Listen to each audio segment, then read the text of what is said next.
안녕하세요. 한국외국어대학교 국제지역연구센터 HK연구교수 이광태입니다.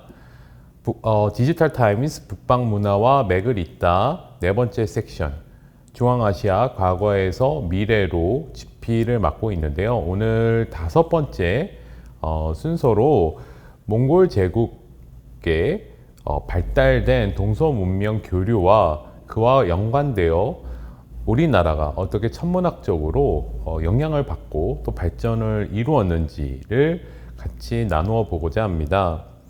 올해 6월 말에 서울의 이제 종로구의 공평동에서 아주 놀라운 고고학적 발굴이 있었습니다. 이제 건물을 재건축하는 과정에서 1,600여 점의 유물이 발견이 됐는데요. 그 중에 이제 한글 금속 활자가 최초로 발견되었다 해서 좀 세간의 관심을 끌었었습니다. 근데 그와 그 금속 활자에 너무 뉴스에 집중이 된 나머지 좀 이제 사람들이 관심을 그만큼 두지 못했던 것이 세종대왕 시대의 천문과학기구들의 부품이 발견되었다는 사실입니다. 그래서 이러한 세종대왕의 천문학에 대한 관심들이 한글 창제와 맞물려서 학자들이 굉장히 높은 과학 수준을 이루었다며 최근 들어서 재조명이 되고 있는 상황입니다. 그런데 세종대왕 시기의 천문학 발전에 대해서 우리가 우리 민족의 자부심이자 또 그 당시에 조선 초기의 과학의 발전이라고 하는 역사적 사실을 강조하는 거와 덧붙여서 제가 드리고 싶은 말씀은 이것이 단순한 조선시대의 발전이 아니고 몽골 제국이 만들어낸 동서문명 교류의 한 부분이었고 또 그러한 세계적인 교류에 조선이라고 하는 나라가 참여했었다는 그러한 사실입니다. 그래서 몽골 제국이 보통 이제 세계 제국이라고 얘기를 하고 할 때 단순한 영토 확장만 생각하기 쉬운데요. 그것뿐만이 아니고 음식, 의학, 천문학 등 다양한 분야에서 동과 서의 문명이 서로 교류하는 일종의 장이었습니다. 그 중에서 이제 천문학 분야에 대해서는 사람들이 많이 관심을 갖지 않고 있었죠. 우리나라뿐만이 아니고 중국이라든지 또 서아시아, 페르시아 같은 곳에서 아시다시피 천문학은 굉장히 사람들이 관심을 가지고 있었을 뿐만 아니라 정치적인 어떤 정통성 강화, 통치의 수단으로서 굉장히 중시되어 왔습니다.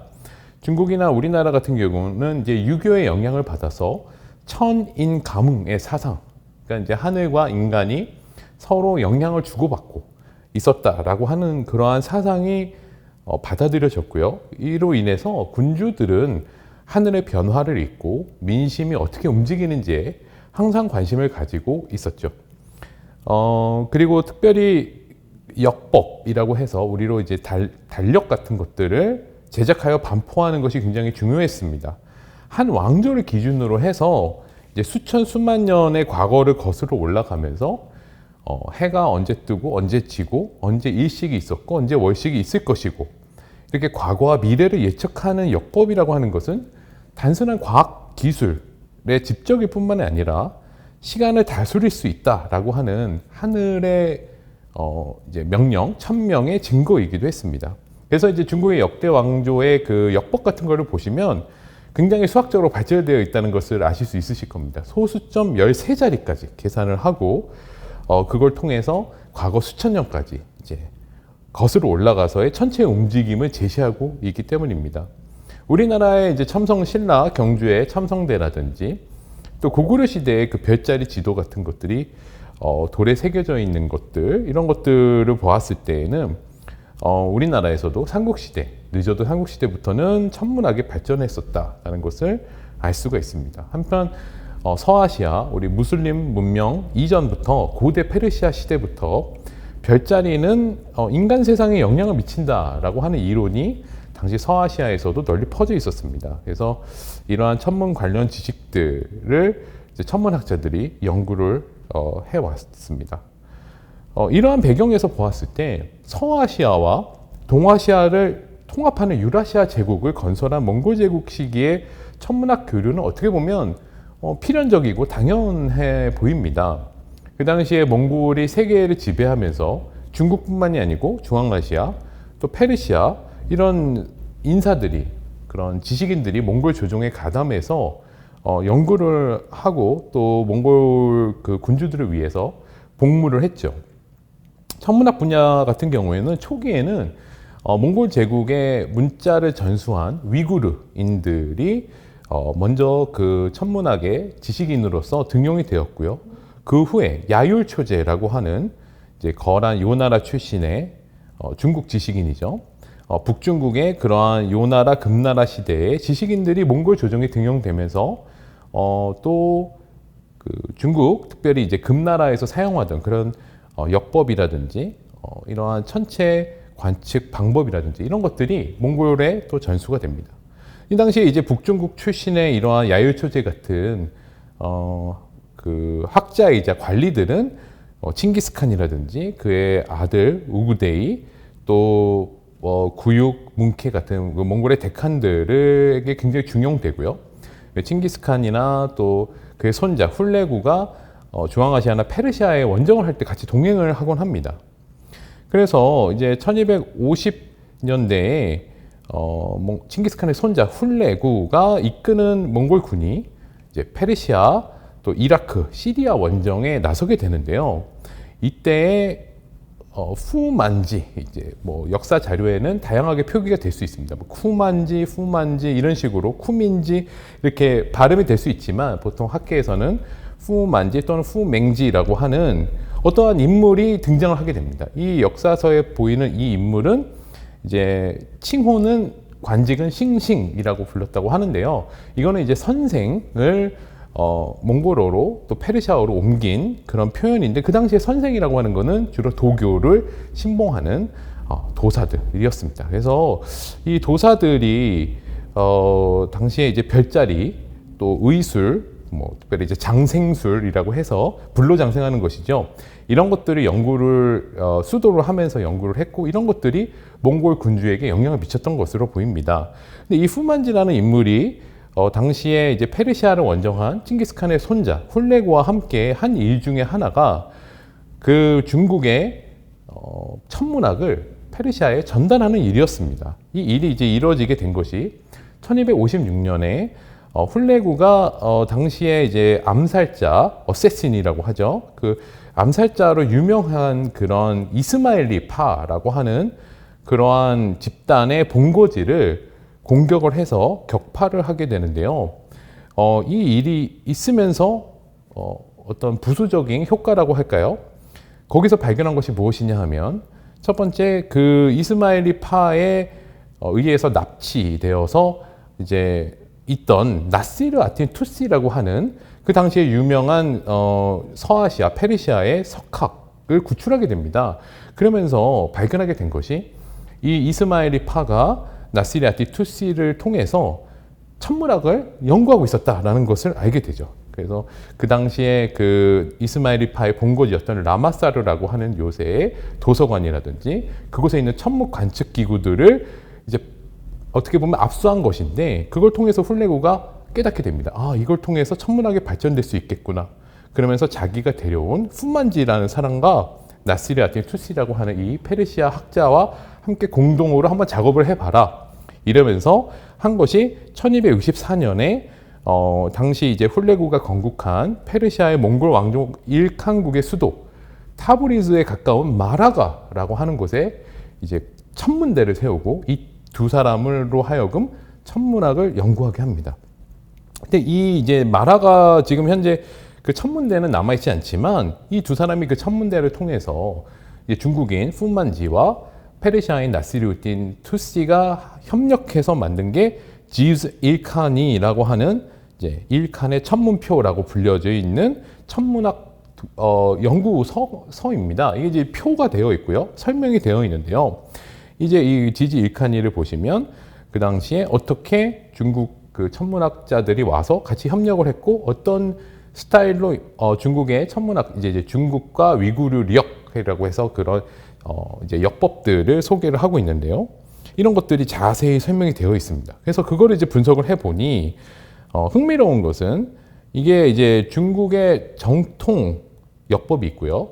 민간에서 쓰는 역법이 있는데 중국의 정통 역법은 아까 말씀드린 대로 소수점 13자리까지 계산이 되는 굉장히 정교하고 복잡한 것이었고 대신에 일반 사람들이 쓰는 역법은 좀 단순화해서 소수점 4자리까지 그게 이제 10의 단위, 뭐 100의 단위, 1000의 단위, 만의 단위라고 해서 만분법이라고 하는 소수점 4자리까지 계산하는 역법의 영향을 받은 것으로 학자들이 보고 있고요. 그 역법은 과연 무엇이냐? 그것이 이제 중국 당나라 시기의 부천력이라고 하는 역법인 것 같다라는 것이 지금 현재 밝혀져 있습니다.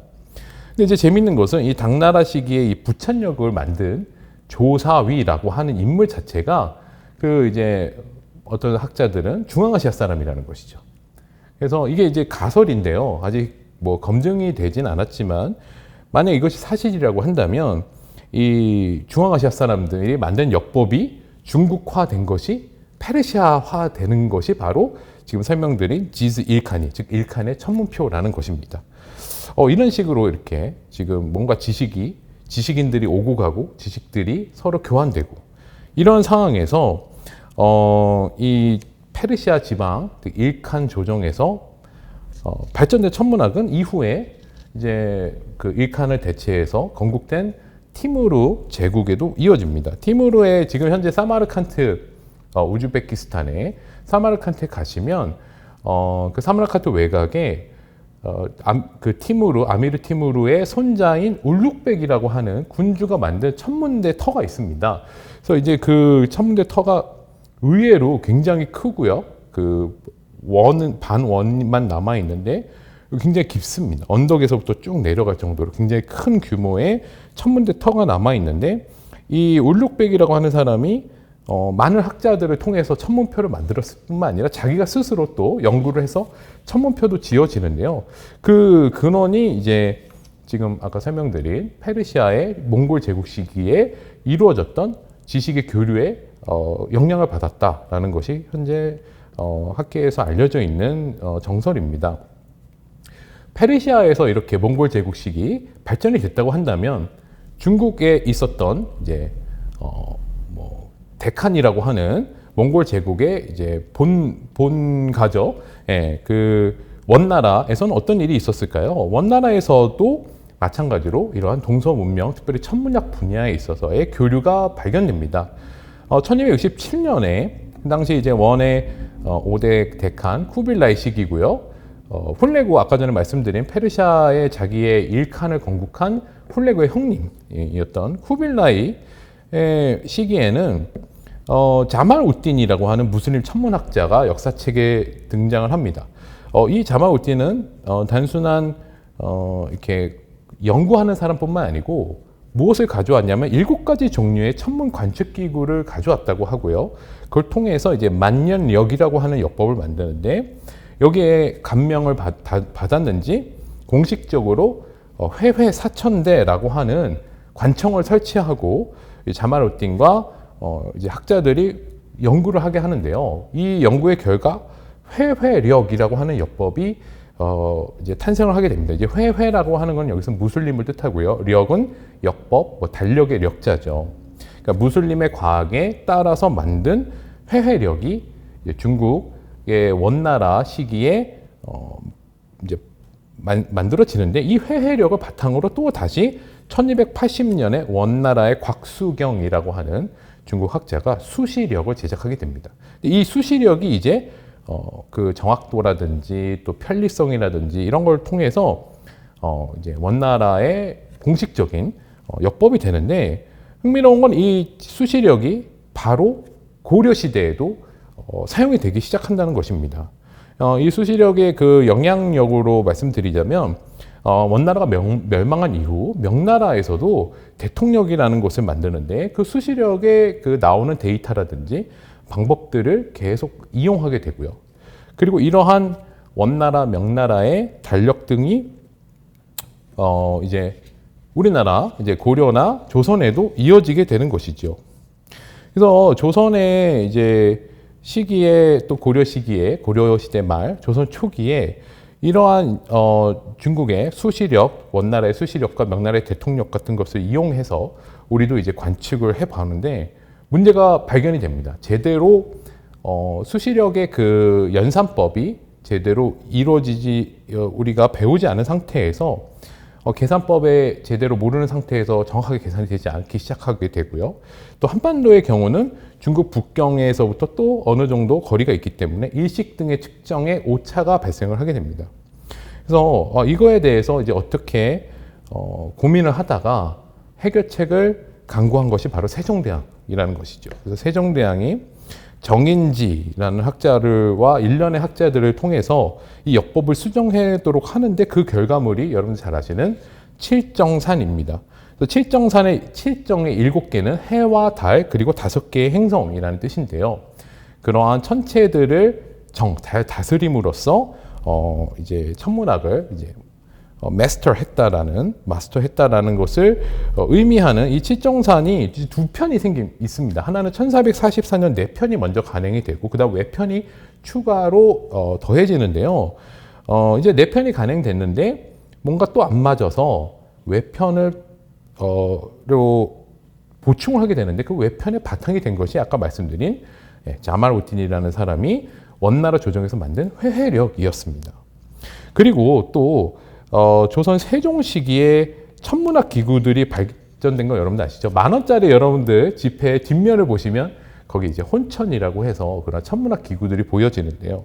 잘 아시는 장영실과 그 몇몇 윤사웅, 최청구 같은 학자들을 원나라로 보내서 또 연구를 하게끔 하는데 그 당시 이제 장영실과 그 사람들이 그 당시 이제 명나라지만 명나라에서 보고 온 것은 아까 말씀드린 원나라 시대에 자마루딘의 영향을 받은 곽수경이라는 수시력을 만든 곽수경이라는 사람이 만든 간의라고 하는 천체 기구였습니다. 그래서 그걸 보고 연구를 해서 우리나라에 와서 혼천리, 간이 뿐만이 아니고 잘 아시는 앙부일구 같은 해시계라든지 자경루라는 물시계라든지 또 그런 다양한 천체 기구를 만들게 되는 것이죠. 그래서 이런 걸 통해서 봤을 때 과연 이런 세종대왕께서 우리가 보통 그런 얘기를 하죠. 경천애민. 그래서 세종대왕께서는 백성을 사랑하시고 하늘을 존중하셔서 천문학을 연구하셨다. 또는 정치적인 그런 측면에서 고려를 극복하고 왕실의 고려를 극복하고 새로 이 시기 조선이 생기는데 뭔가 정통성을 뒷받침하기 위해서 다양한 연구를 했다. 학문적으로나 정치적으로나 뭐 그렇게도 볼 수 있습니다. 세종께서 어떤 이유에서 천문학을 이렇게 관심을 두고 하셨는지는 뭐 세종대왕 본인께서만 아시겠죠. 하지만 중요한 것은 이러한 세종대왕 시기에 천문학의 발전이 결코 우리나라만의 발전만으로 이루어진 것이 아니고 중국만의 발전으로 이루어진 것도 아니고 페르시아만의 발전으로 이루어진 것도 아니고 몽고 제국 시기에 형성된 동서교류의 문명의 결과물이었다라는 것입니다. 또 어떻게 보면 조선이라고 하는 나라, 또 고려라고 하는 나라가 고립되어 있었고 소외되어 있었던 것이 아니고 세계 문명의 교류에 가담하고 또 적극적으로 참여하고 있다라는 증거이기도 합니다. 그래서 이러한 세종대왕 시기의 천문학의 발전에 대해서 우리가 좀 더 세계사적인 또 몽골 제국이 만들어낸 동서문명의 교류라는 측면에서 한 번 더 생각해 보았으면 합니다. 네, 오늘 여기서 마치도록 하겠습니다. 감사합니다.